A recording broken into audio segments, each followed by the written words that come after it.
Steve got him off to a great start.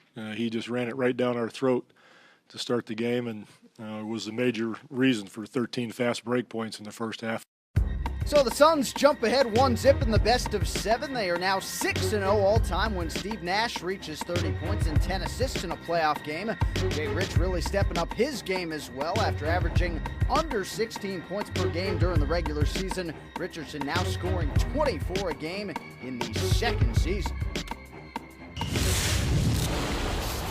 So you figured the Fear the Deer rallying cry would come to an end with the Bucks' loss to the Hawks in Game 7.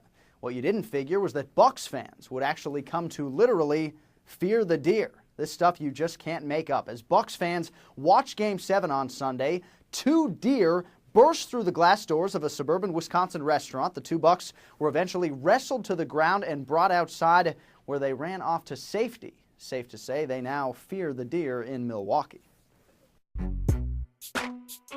Vinny Del Negro took the Chicago Bulls to the playoffs in his only 2 years at the helm, but that wasn't enough to save his job. According to multiple outlets, the Bulls will fire Del Negro later today. He's one of 4 coaches in NBA history to win exactly half of his regular season games. Del Negro was 41-41 in both of his seasons with the Bulls. Both of those seasons, though, ended in first-round playoff exits.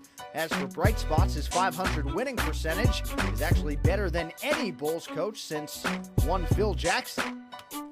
Elsewhere around the association, Jazz forward Andrei Kirilenko says it's about 50-50 whether or not he'll play Tuesday's Game 2 against the Lakers. Kirilenko hasn't played in a full game since March 12th, and LA's Andrew Bynum is expected to play tonight and is, quote, committed to playing through the pain for the rest of the postseason.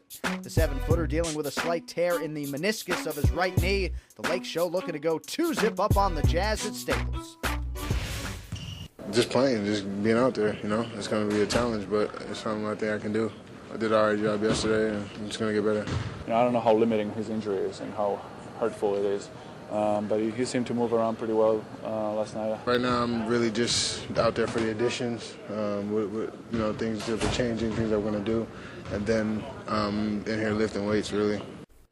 Also, what to watch for tonight in Orlando. The Hawks and Magic in Game 1 of their Eastern Conference semifinal. The Magic swept the Bobcats in the first round, while the Hawks needed 7 games to take out the Bucks. Orlando won the season series with Atlanta 3-1. We know they have a great team in terms of, their guards. They have great big men, and they, have great coaches. So we know they're going to be prepared. We know they're going to be ready to play, and I'm quite sure they're chomping at the bit too. This is playoff basketball. Every series is going to be tough. Every game is going to be tough, and you just have to be aware of everything, around you, especially when you're playing in a series. Every possession counts. Every timeout counts. Everything counts. In the playoffs.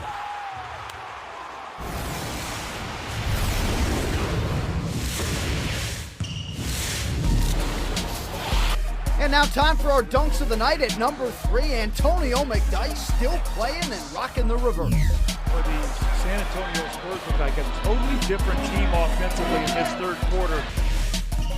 At number 2, the Akron Hammer going 2 hands in transition.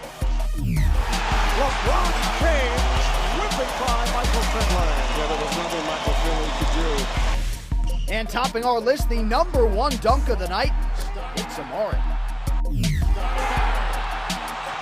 Right over Blair, who moments ago checked in for Tim Duncan. And Stoudemire has got 15 points and 11 rebounds.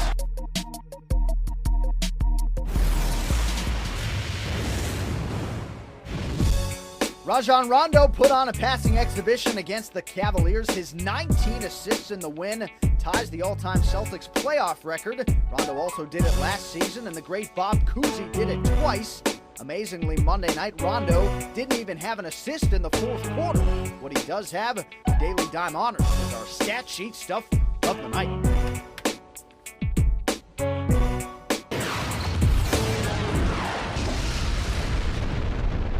And one quick coaching note on the way out. Miami Heat president Pat Riley has agreed to stay on board beyond the expiration of his contract this summer, and also didn't rule out returning to coach the team.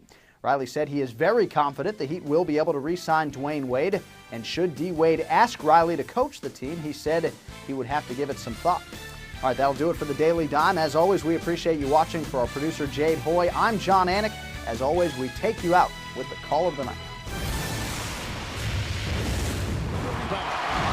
George Hill to a 7. Now, those are the threes he hit against Dallas. He hit those big threes against Dallas tonight. It just wasn't there for him. They're shooting in the fourth quarter. Nash, Hill, Richardson for 3.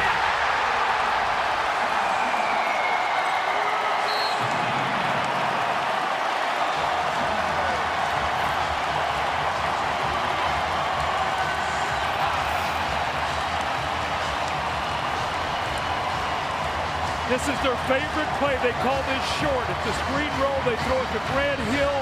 He finds opposite side. That's either Channing Frye or Jason Richardson. This time it's Jason Richardson, the X factor. He has 25.